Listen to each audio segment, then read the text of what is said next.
Bonjour à tous et bienvenue à notre programme l'ABC du chinois.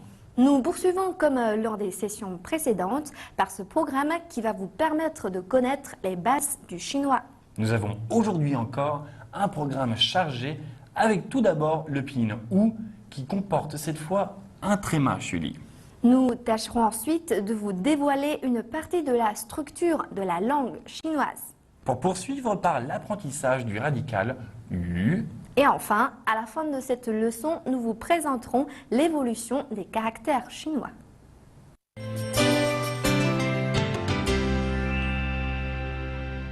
Rien de plus facile que cette leçon puisque le pinyin U tréma se prononce de la même façon que la lettre U française. Sa prononciation ne pose guère de difficultés aux apprenants français. Lorsqu'il ne forme qu'une seule syllabe, il s'écrit U-Y-U, mais sa prononciation reste la même. Et maintenant, essayons de le prononcer aux 4 tons. U, U, U, U. U, U, U, U. U, U, U, U.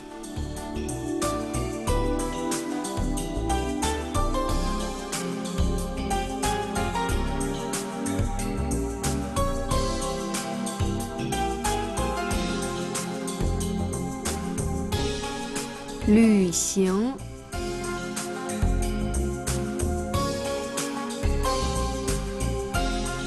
旅行， Voyager.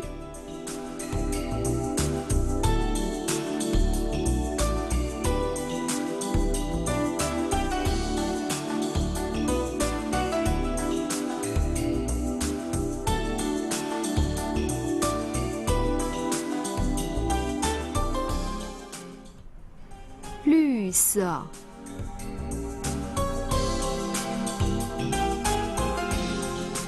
Luce. Vert.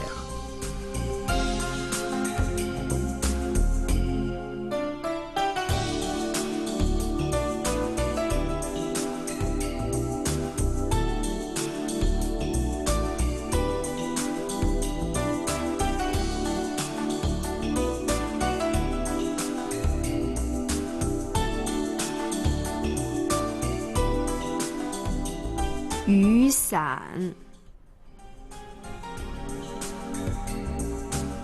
雨伞， Parapluie.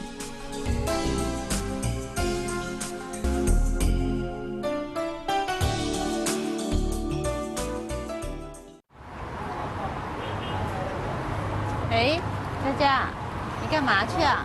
我没事儿，随便逛逛。你干嘛呢？正好你帮我看看这个绿色的包怎么样？我下周要去旅行，想买个包。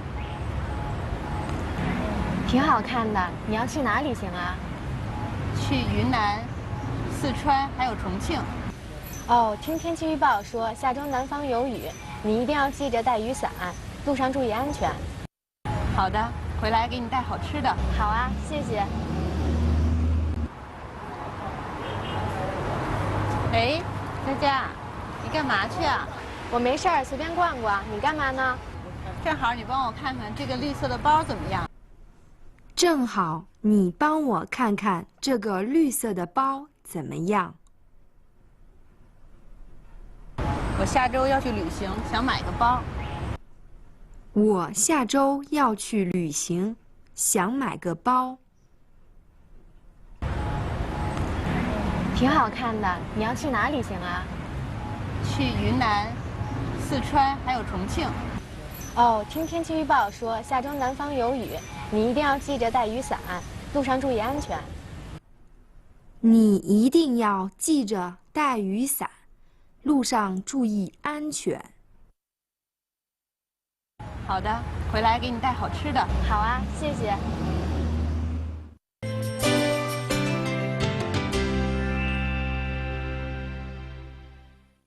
Le chinois, par bien des aspects, semble plus facile que le français. Il s'agit d'une langue monosyllabique et tonale. À la différence de la langue française, on n'ajoute pas de suffixe à la langue chinoise. L'ordre des mots est pratiquement le même que celui de la langue française, soit sujet, verbe, objet. Voici un exemple. 我是法国人，我je suis 法国人 français. Les verbes en chinois ne se conjuguent pas et ne dépendent ni du genre ni du nombre. Par exemple, 我们是法国人, nous sommes français. Pour exprimer la nationalité, on ajoute jeune, une personne, au nom du pays. Zhongguo, la Chine, devient Zhongguoren, un chinois. 是 est l'équivalent du verbe être en français. En français, on utilise le verbe être pour décrire une personne. Par exemple, il est beau. En chinois, le verbe être ne convient pas. On ne peut pas dire ta shi shuai. On utilise plutôt un adverbe qui remplace le verbe être, par exemple, ta hen shui, littéralement, il, très beau. Une dernière règle à retenir. La particule bu transforme la phrase simple en négatif. Celle-ci se place devant le verbe. 我不是法国人，我是中国人。Je ne suis pas français, je suis chinois. Mais c'est vrai? À ton avis?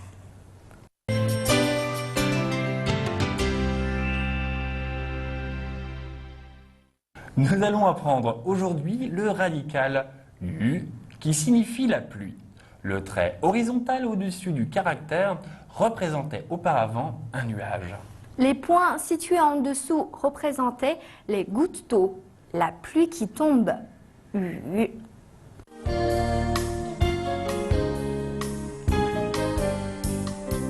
Bing bao. Bing bao.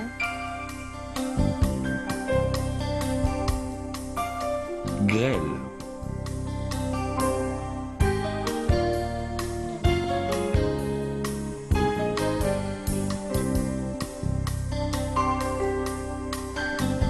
Đả lei. Đả lei. Tonnerre.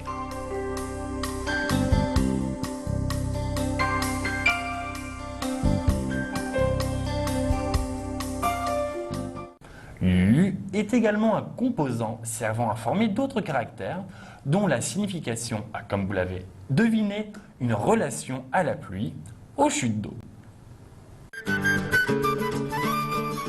雪雪 Neige.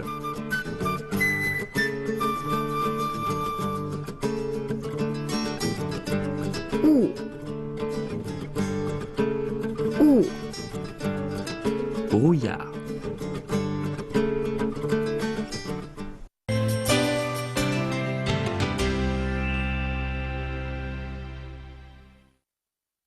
Dans les années 50, la République populaire de Chine a procédé à une simplification des caractères visant à réduire le nombre de traits. Et je peux vous affirmer que cela a largement facilité l'apprentissage des caractères chinois. Voici quelques exemples de simplification.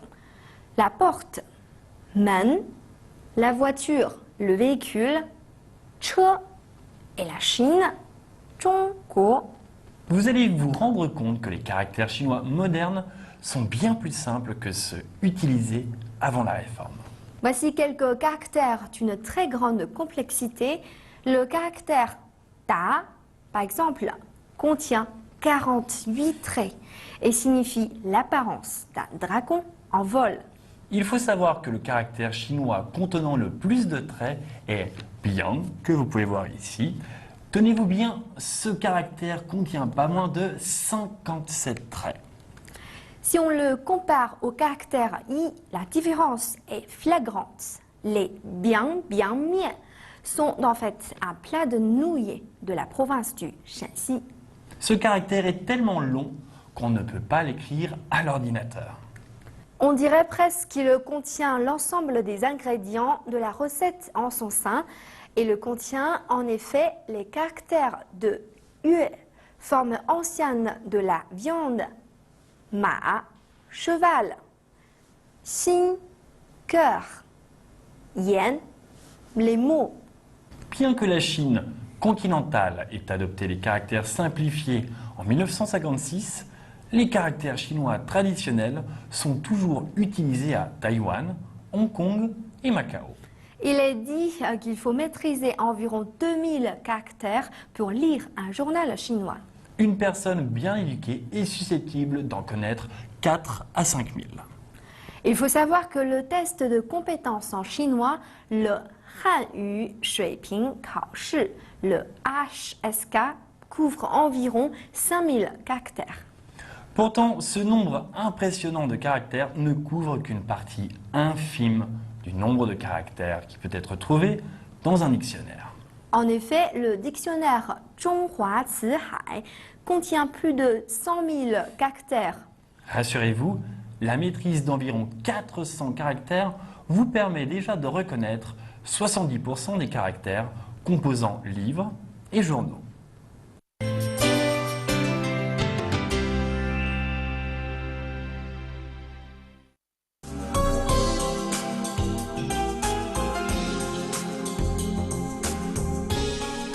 Luxing.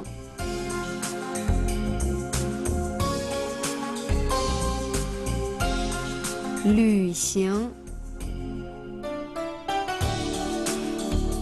Voyager.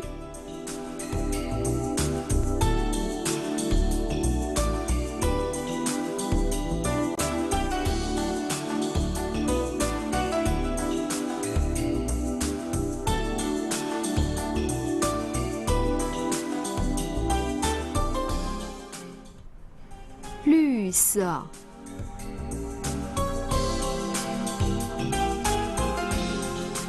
Luce. Vert.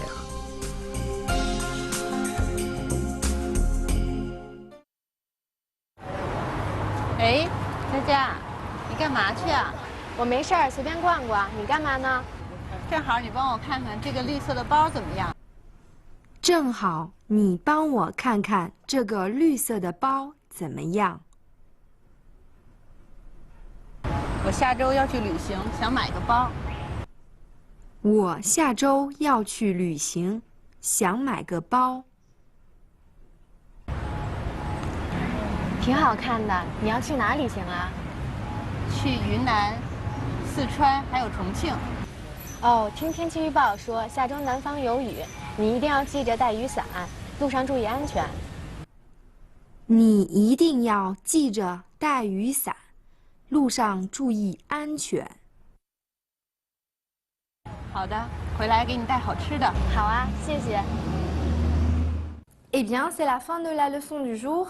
Souvenez-vous que le pinyin U-tréma possède la même prononciation que le U français. Les verbes en chinois ne se conjuguent pas et ne dépendent ni du genre ni du nombre, ce qui est quand même moins compliqué que le français. Nous avons vu aujourd'hui le radical U utilisé avec les caractères en relation avec les précipitations. La réforme de 1956 a considérablement simplifié l'écriture chinoise. Tâchez de maîtriser les 400 caractères chinois les plus fréquents. Cela facilitera considérablement votre apprentissage de la langue. Il est temps maintenant de nous séparer. Bon courage à tous et à la prochaine. 再见。